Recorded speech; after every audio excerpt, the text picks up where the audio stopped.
নমস্কার। ভোসলা অনলাইন এবং অফলাইন সকল সদস্যদের আমাদের বলি শুভেচ্ছা জানিয়ে আমি প্রথম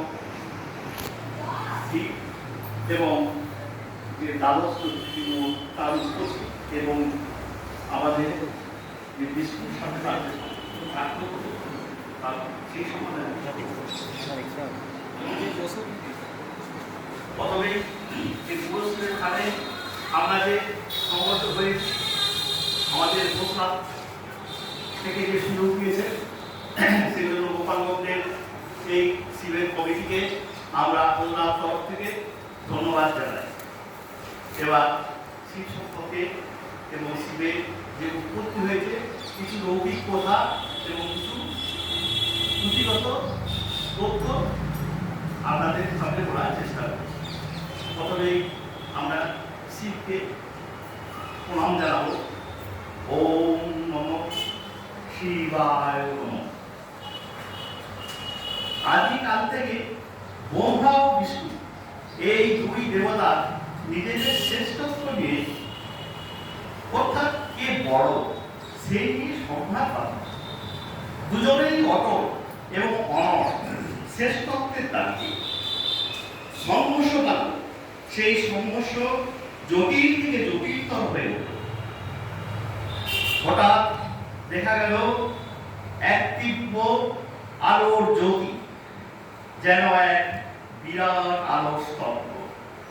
সেই আলোর উদ্ভাসিত স্তম্ভ জ্যোতি থেকে দুই দেবতা দম্ভ করে পরম বিস্ময়ে বিহর বের করলেন। বিষ্ণু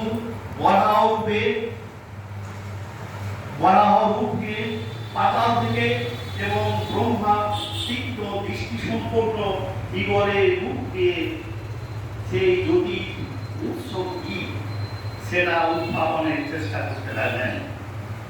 সমস্ত বিশ্ব তোলপাড় করেও ব্যর্থ হলেন। দাম্ভিক দেবতাদের চিন্তায় আকুল। তখন সেই আলোক স্তম্ভ থেকে জ্যোতিস্তম্ভ থেকে স্বয়ং শিব ঠাকুরের উদ্ভব।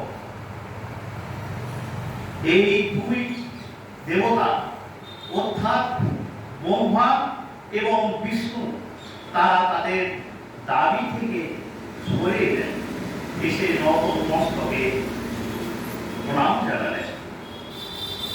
সেই আলো স্তম্ভ বিচ্ছুরিত হয়ে বিভিন্ন স্থানে দ্বাদশ জ্যোতির্লিঙ্গ রূপে অবস্থান করছেন। সেই দ্বাদশ জ্যোতির্লিঙ্গ কথা আমরা সকলেই জানি। বারাণসীতে তিনি কাশী বিশ্বনাথ রূপে অবস্থান করছেন। শ্রী কেদারনাথ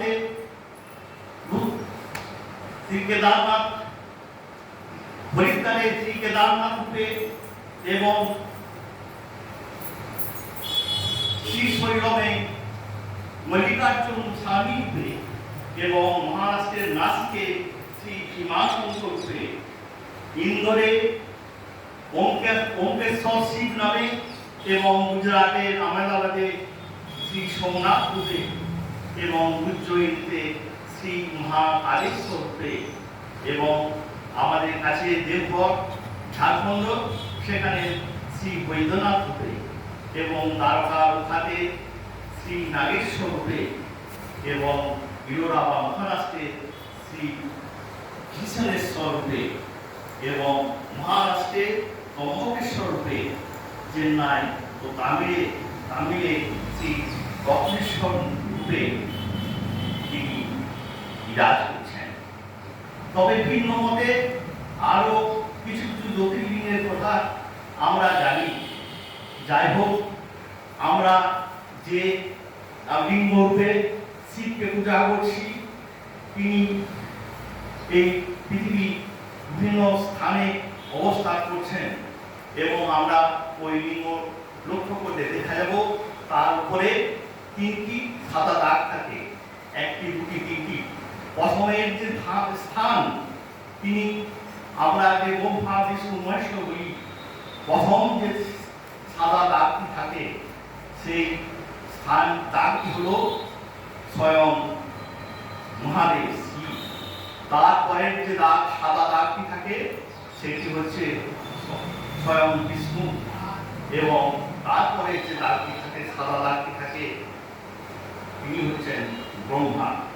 তিনি এক এবং অদ্বিতীয়, ব্রহ্মা বিষ্ণু ও মহেশ্বর। এই তিন শক্তি সমন্বয়ে সর্বশক্তির আধার